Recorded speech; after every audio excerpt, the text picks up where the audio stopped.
Welcome to a unique collection of beautiful gardens, celebrated art, and a remarkable research library.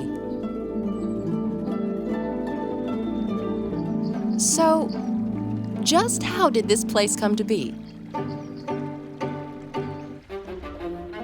Henry Huntington was a businessman, a very successful businessman. He was also a collector of plants, art, and books. Lots of books. His remarkable collecting became the foundation of this place. But let's start at the beginning. Henry's first visit to Southern California was in the spring of 1892, when Los Angeles was already changing from a small town into a major metropolis. The arrival of the cross-country railroad in California brought waves of Western migration from across a post-Civil War America. The railroads marketed Southern California as a sunny paradise, a place of bountiful resources with limitless opportunities.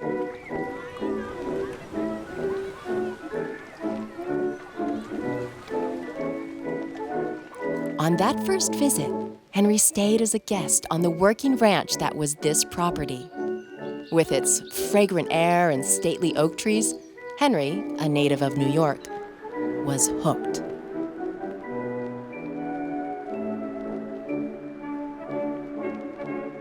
He was en route to San Francisco, going to work for his uncle, the railroad king, Collis P. Huntington.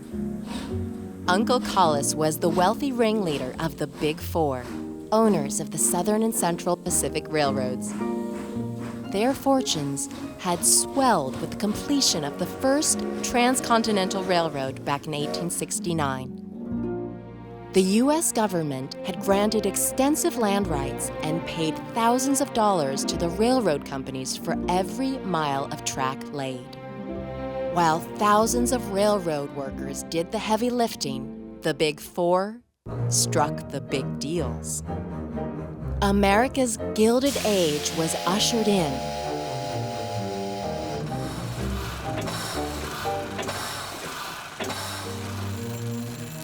Creating entire industries that made an ambitious few extremely wealthy. As men like Andrew Carnegie, John D. Rockefeller, and Collis Huntington made their fortunes, it became fashionable, and even expected, that the wealthy would invest in philanthropic endeavors. They created museums, universities, hospitals, and research centers. These men also built extravagant homes, creating estates as stylish monuments to themselves. In San Francisco, Henry settled in with his first wife, Mary Alice, and their 4 children. He rose through the ranks of the railroad empire to become his uncle's business protege and confidant. When Collis Huntington died in 1900, the railroad king left behind an amount of wealth that is hard to imagine.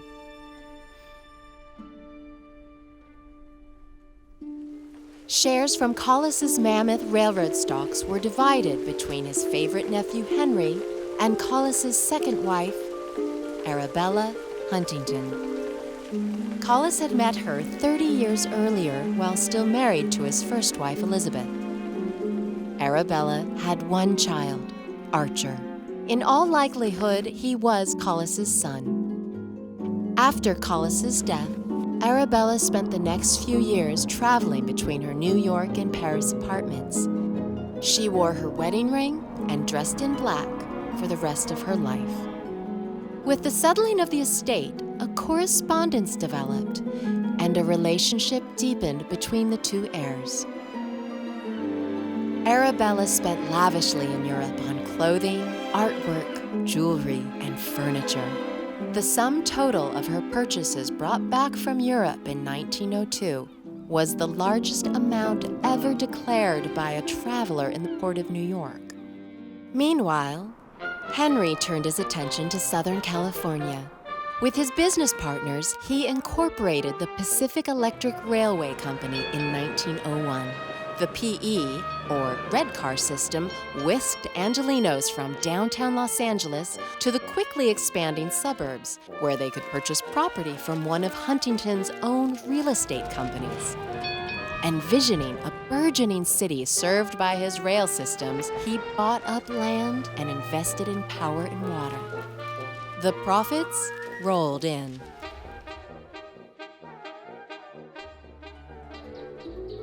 Late in 1903, he bought the peaceful ranch near Pasadena, where he had stayed as a guest 12 years before. With an eye to European estates, Henry hired young landscape architect William Hertrick to transform the property and develop his gardens. A staff of laborers was hired to assist in the ambitious construction, grading land, moving oak trees, and planting here in the warm climate of San Marino.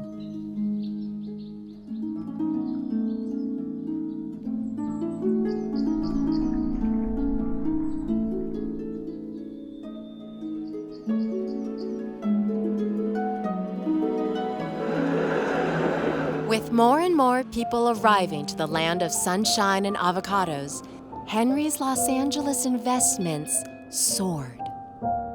He shifted from being a casual book collector to purchasing entire libraries and became a major buyer in the elite antiquarian book market. In 1911, he bought what was then the most expensive book ever sold, a Gutenberg Bible, for $50,000.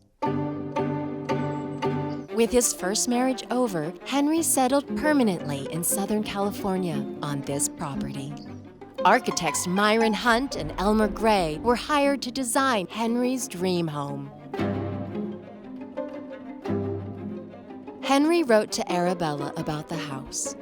They were contemporaries, and his fascination with his uncle's widow grew.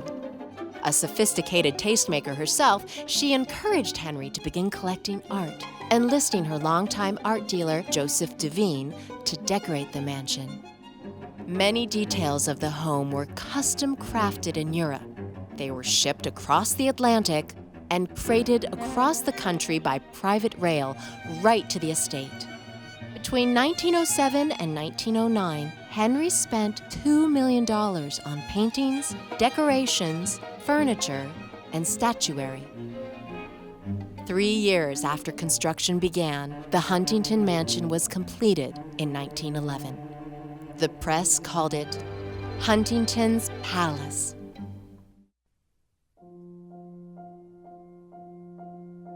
After decades of close friendship, Henry and Arabella, now in their 60s, were married in Paris. In 1914, as Europe entered the First World War, they moved into their home here in San Marino. The Huntingtons' extravagant collecting continued. Like others who had gained similar fortunes and collections, they began to think about their legacy. What would they leave behind? How would they be remembered?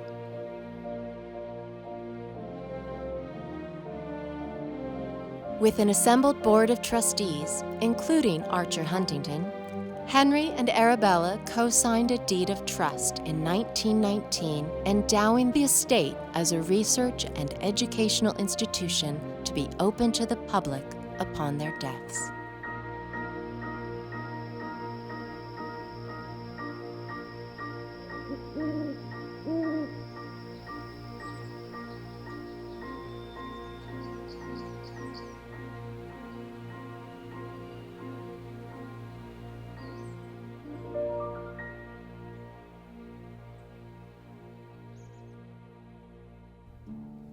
Shortly after Henry's death, the Huntington opened its doors for the first time.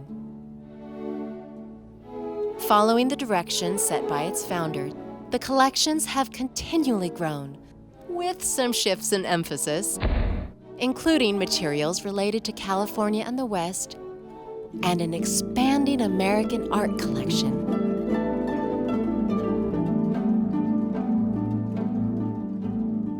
Over 700,000 visitors explore the Huntington annually, including thousands of school children. Each year, more than 1,700 scholars glean new insights from the library and art collections. Their academic pursuits have led to best-selling books, acclaimed documentaries, school textbooks, and literary and historical accolades. It's also become an important place of study for botanists looking to protect, propagate, and distribute plants from around the world. A dedicated staff of more than 400 maintain the Huntington and care for its collections.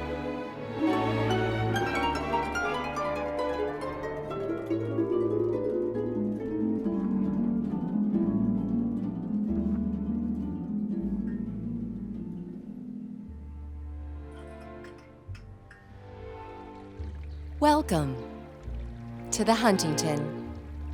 We're glad you're here.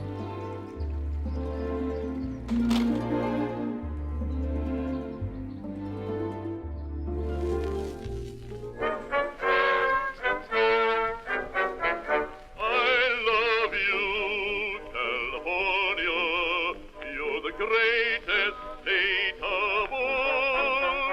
I love you in the winter